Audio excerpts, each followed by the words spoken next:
बिस्मिल्लाहिर्रहमानिर्रहीम। अस्सलाम वालेकुम नाजरीन, मैं हूँ Shazia Naiyar four corners with Tarar में, और हमारे साथ वाशिंगटन डीसी से साजिद तारड़ साहब मौजूद हैं।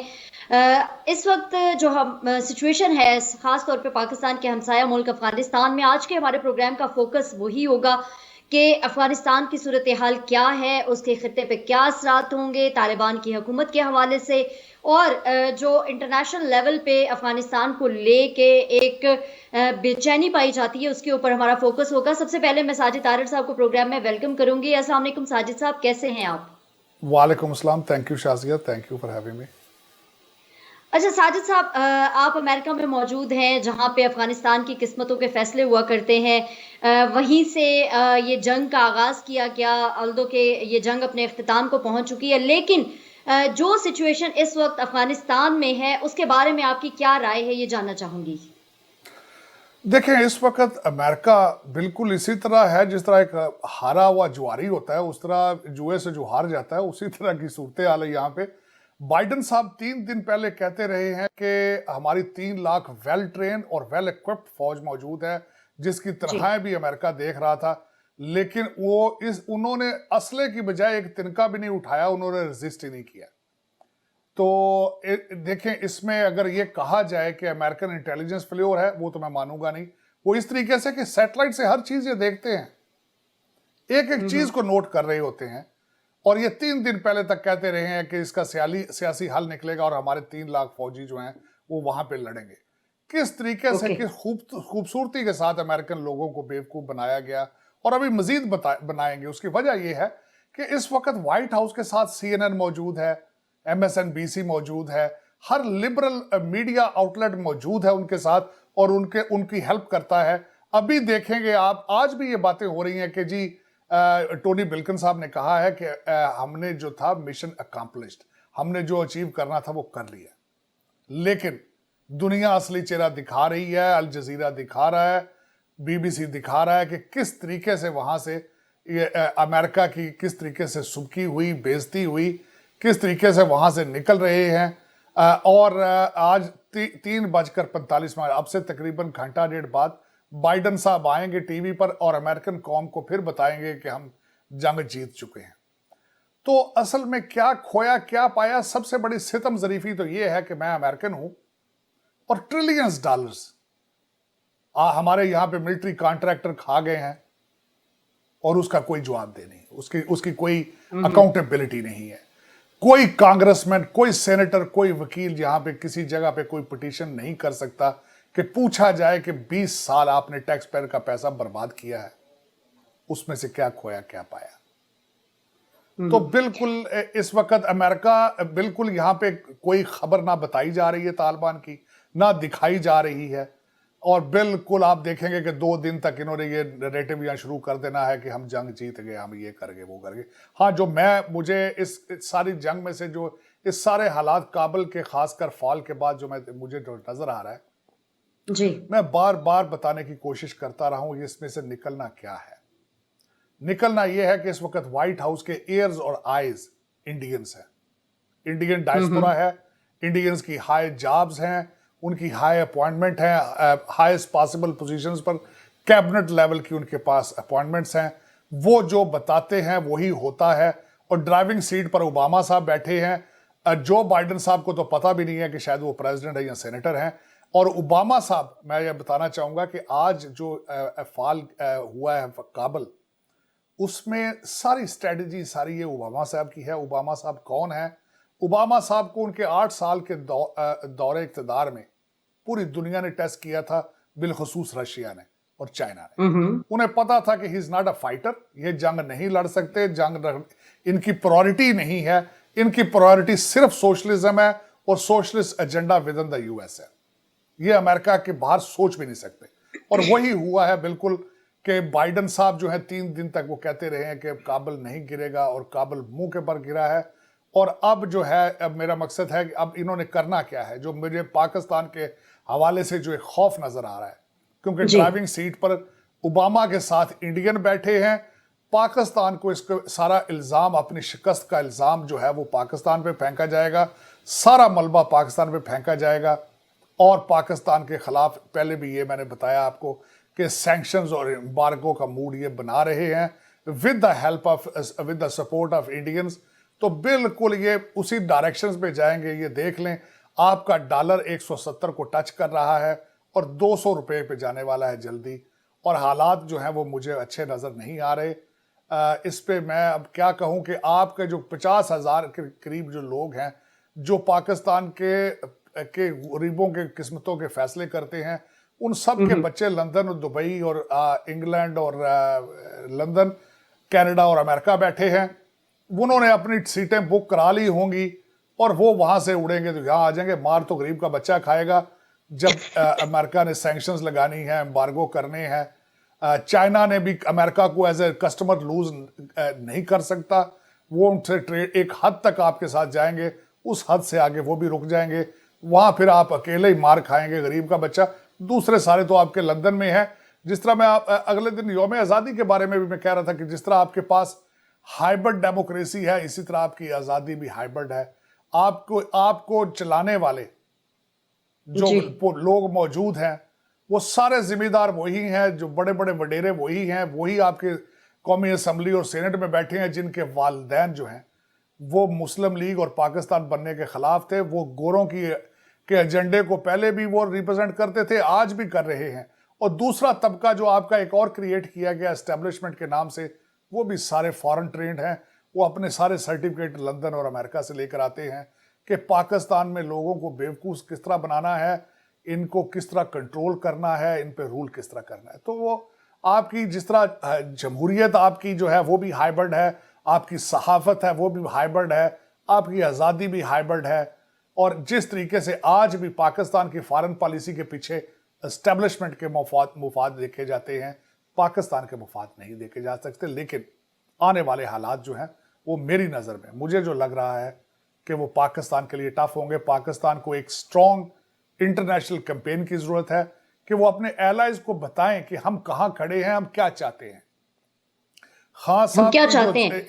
बिल्कुल, खान साहब ने बिल्कुल शाजिया खान साहब ने बार बार ये कहने की कोशिश करते रहे हैं कि हम अमन के साथी हैं, दहशतगर्दी के साथी नहीं हैं।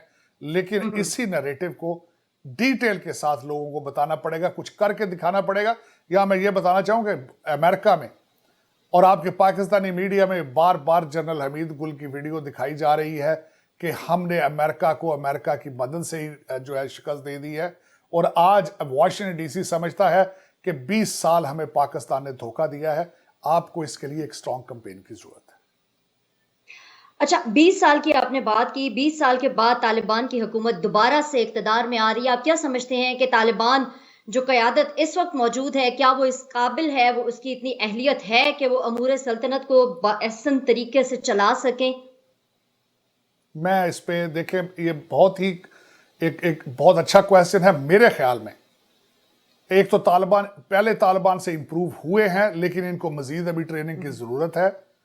इस वक्त जो वहाँ पे ड्राइविंग सीट पे मुल्ला बरादर बैठे हैं, वो खुद अमन को प्रेफर करते हैं। मैंने उनके बारे में बड़ी डिटेल पढ़ी, उनके बारे में, उनके कबीले के बारे में और उनके बैकग्राउंड के हवाले से, उनके सोचों के बारे में, उनकी तकारीर के हवाले से, उनके बयानों के नज़र में जो मैंने देखा है कि वो एक पुरअमन अफगानिस्तान चाहते हैं वो।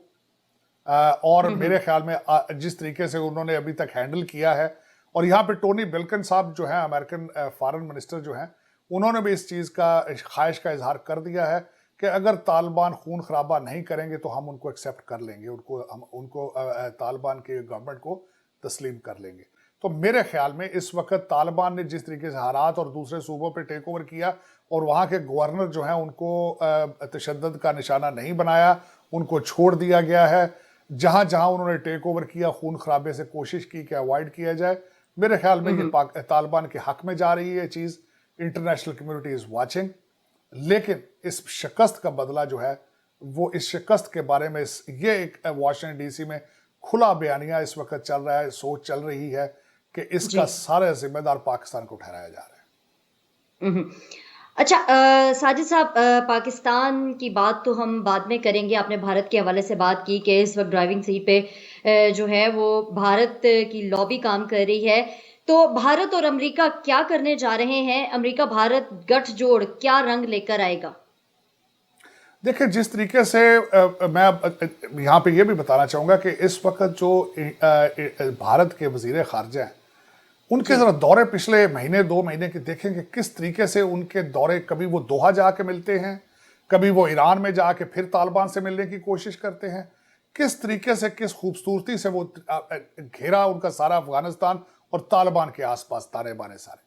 वर्सेस हमारा देखें कि हमारे कितने दौरे चल रहे हैं इस वक्त बाहर के। स्वाय मोईद यूसुफ साहब एक दफ़ा वाशिंगटन डीसी में आए हैं और मेरे ख्याल में भी उनका दौरा वो नाकाम था, क्योंकि ना अभी तक जो बाइडन साहब ने कॉल की इमरान खान साहब को, और बल्कि जाती दफ़ा फाइनेंशियल टाइम्स को जो इंटरव्यू दे गए उसमें भी उन्होंने अपना मजाक उड़वाया। यहाँ पे बार बार कन्फ्यूजन क्रिएट करते रहे हैं कि वो कहते रहे कि हमसे अड्डे मांगे ही नहीं गए, और हमारे प्राइम मिनिस्टर कहते रहे डेफिनेटली नॉट। उसके बाद प्राइम मिनिस्टर साहब कहते रहे हैं कि मैं जो बाइडन की कॉल का इंतजार नहीं कर रहा हूं हमारे, और फिर हमारे मोईद यूसुफ साहब ये भी कहते रहे हैं कि हमारे पास दूसरे ऑप्शन मौजूद हैं, और फाइनेंशियल टाइम्स के सामने बैठ के कह गए कि हम अब ये सितम ज़रीफी देखें किस तरह के हमें जो बाइडन साहब लिफ्ट ही नहीं करा रहे। तो इस तरह के आपके कन्फ्यूजन भरी चीज़ें, आपका नॉन सीरियस होना। सबसे पहले तो मैं ये बताना चाहूँगा कि NSA, नेशनल सिक्योरिटी एडवाइज़र, आजकल आपके फॉरेन मिनिस्टर का काम कर रहे हैं। मैं आपके देखने वालों से पूछूंगा, आपको इंडिया के NSA का पता है कि वहां पे कौन है नेशनल सिक्योरिटी एडवाइजर? किसी को नहीं पता। इस तरह की स्टेटमेंटें देनी कुरैशी साहब का काम है, फॉरेन मिनिस्ट्री का काम है, प्राइम मिनिस्टर ऑफिस का काम है कि वो सियासी बयान इस तरह के दें, वो इंटरनेशनल बयान इस तरह के वो दें। NSA, आपको पता है अमेरिका का NSA कौन है? किसी को कोई पता नहीं। मोईद यूसुफ साहब has become a foreign minister of Pakistan, जो कि मेरे ख्याल में पाकिस्तान के ज्यादती है, क्योंकि एक तो वो पाकिस्तानी सिटीजन नहीं है, दूसरा Pakistani elected member of assembly नहीं है वो, और दूसरा ये है कि वो सारी जिंदगी अमेरिका में रहे हैं। पाकिस्तान के हालात को पाकिस्तानी समझ सकता है। अफसोस के साथ है कि कुरैशी साहब उसके बारे में अपना रोल अदा नहीं कर रहे हैं। अच्छा साजिद साहब, भारत की तरफ से एक खदशा भी जाहिर किया जा रहा है कि तालिबान चाइना के साथ मिलके इंडिया को निशाना बना सकते हैं, इंडिया पे हल्ला बोल सकते हैं। इस हवाले से आप क्या कहना चाहेंगे? भारत का ये खदशा किस हद तक दुरुस्त नजर आता है? मैं इस पे बिल्कुल ये बताऊंगा कि बिल्कुल ये इम्पॉसिबल है, ये सोच बिल्कुल ठीक नहीं है। सबसे बड़ी बात तो ये है, आपको पता है कि इंडिया भी एक हद तक, चाइना भी एक हद तक इंडिया के पीछे जाता है, वहां जाके रुक जाता है। आपके देखने वालों को मैं ये बताऊंगा कि इंडिया ने चाइना के बहुत बड़े इलाके पे कब्जा कर रखा है, और उसकी 1 इंच भी ना अभी तक चाइना वापस नहीं ले सका। जी। ये पाकिस्तान में बिल्कुल ये नैरेटिव गलत समझा जाता है कि अभी चाइना अटैक करेगा और कश्मीर को आज़ाद करा के हमारी झोली में डाल देगा। इस तरह आपने अपने मामला खुद हैंडल करने होते हैं। आपकी जंगें लोग नहीं लड़ते, जंगें इरादों से लड़ी जाती हैं, हथियारों से भी नहीं लड़ी जाती। तो ये नैरेटिव सोचना कि तालिबान चाइना की हेल्प से इंडिया पे धावा बोलेंगे। तालिबान जो है उनके पास देखे क्या वसाइल हैं, मोटरसाइकिलों पे फिर रहे हैं वो, उनके पास कितने ड्रोन हैं, कितने मिसाइल सिस्टम है। इंडिया आप या देखें उनके जी, आप आर्मामेंट देखें इंडिया के, जरा कंपेयर करें उसके। आप बात कर रहे हैं इन चीजों की। बल्कि मैंने कई दफा कहा है कि यहाँ पे एक थिंक टैंक है, उसका नाम है रैंड। वो मुसलसल इंडो पैसिफिक में वो एक्सरसाइजेज का एक वो बनाते हैं, कोशिश करते हैं कि इंडो पैसिफिक में हो सकता है चाइना और अमेरिका एक दूसरे के आमने सामने आए, और उन्होंने कई दफा कहा कि चाइना अगर सीरियसली जंग लड़े तो अमेरिका भी वहां से लूज कर सकता है। तो मेरा मकसद ये है कि उसमें चाइना अपने मुफाद तक जाएगा। यहाँ पे ये जरूर सोचना चाहिए कि चाइना आज तक किसी जंग में हिस्सा चाइना ने नहीं लिया। उनकी तरक्की का सबब सिर्फ उनकी चीज़ों को क्विकली बनाना और सस्ती बना के मार्केट पे देना, ये उनका तिजारत है। इसी वजह से वो अमीर हुए हैं। क्या वो इंडिया और अमेरिका को एज ए कस्टमर लूज करना चाहेंगे? वो मेरा ख्याल तो उसमें मेरा जवाब नो होगा। वो इंडिया, बल्कि यहां तक मैंने पढ़ा है कि इंडिया एक पूरी स्टेट चाइना की पे कब्जा करके बैठा हुआ है, और चाइना वो वापस नहीं ले सका। चाइना ने पिछले दिनों थोड़ा सा जो किया उनके साथ बॉर्डर पे, उससे मजीद आगे ना वो जाएगा, ना जाने की ख्वाहिश रखता है। तो ये सोचना कि तालिबान के साथ मिलकर वो चाइना इंडिया के ऊपर जाएंगे, ये एक बिल्कुल खाम ख्याली है। बिल्कुल एक तो सबसे बड़ा मैं यहाँ पर ये बताना हूँ, अभी उनको एटलीस्ट सेटल होते होते काबुल में तालिबान को कई महीने और साल लग सकते हैं, क्योंकि उनके पास गवर्नेंस का तजर्बा मौजूद नहीं है। उन्होंने चीज़ें अभी सीखनी है, उन्होंने इंटरनेशनल सपोर्ट हासिल करनी है, और मैं अब ये भी बताना चाहूँगा कि इस वक्त जो तालिबान है ये वो पुराने तालिबान नहीं है। इन्होंने स्टडी कर लिया है कि इन्होंने पिछले दौरे हुकूमत में क्या क्या गलतियाँ की हैं और उनको इम्प्रूव किस तरह करना है। ये बल्कि अच्छी खुशाइंद बात है कि उन्होंने खून खराबा ज़्यादा नहीं किया। वहाँ पे उन्होंने पब्लिक को आम माफ़ी दी है और उन्होंने अभी तक जो है वो तशद्दुद की राह जी। इख्तियार नहीं की। अच्छा साजिद साहब, मेरा एक और क्वेश्चन है। अभी ट्विटर पे ट्रेंड चल रहा है अफगानिस्तान लीक्स के हवाले से।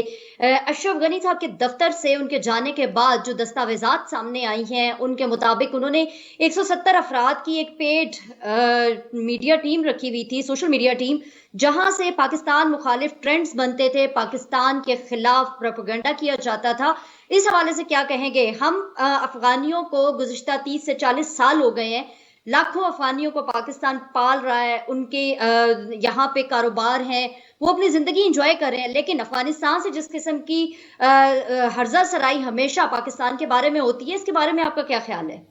तो ये भी पाकिस्तान की गलत फॉरेन पॉलिसी और गलत हिकमत अमली है। ईरान में भी महाजरीन गए थे लेकिन उन्होंने अपने मेन स्ट्रीम शहरों में नहीं जाने दिया। उनकी बाहर कॉलोनियाँ मौजूद थी और जब वो फारग हुए, उन्होंने जब जंग से ख़त्म हुए तो ईरान ने कहा कि आप वापस चले जाएं। लेकिन यहाँ पे आपके जो महाजरीन हैं वो आपकी ज़िंदगी का हिस्सा बन चुके हैं। आपने पैसे लेके उनके शनाख्ती कार्ड बनाए, आपने पैसे लेकर उनके पासपोर्ट बनाए। पाकिस्तान से वो जो 30 लाख महाजरीन है अब वो वापस नहीं जाएंगे, वो यही रहेंगे और यहाँ का हिस्सा है। जी नाज़रीन, आपने साजिद तारड़ साहब का तज्जिया देखा कि अफगान सूरत हाल को वो कितनी गहराई से देख रहे हैं और उनका कहना बिल्कुल बजा है कि पाकिस्तान को अपनी फॉरेन पॉलिसी पे नज़रसानी करनी चाहिए और इस वक्त पाकिस्तान को एक भरपूर इंटरनेशनल कैंपेन की ज़रूरत है ताकि जो मिसअंडरस्टैंडिंग पाकिस्तान के हवाले से चल रही है, ख़ास तौर पे अमेरिका में, उसका सद्देबाब किया जा सके। अगले प्रोग्राम में कुछ और टॉपिक्स के साथ हम लोग हाजिर होंगे। तब तक के लिए मुझे और साजिद तारड़ साहब को इजाज़त दीजिए। अपना बहुत ख्याल रखिएगा। अल्लाह हाफ़िज़।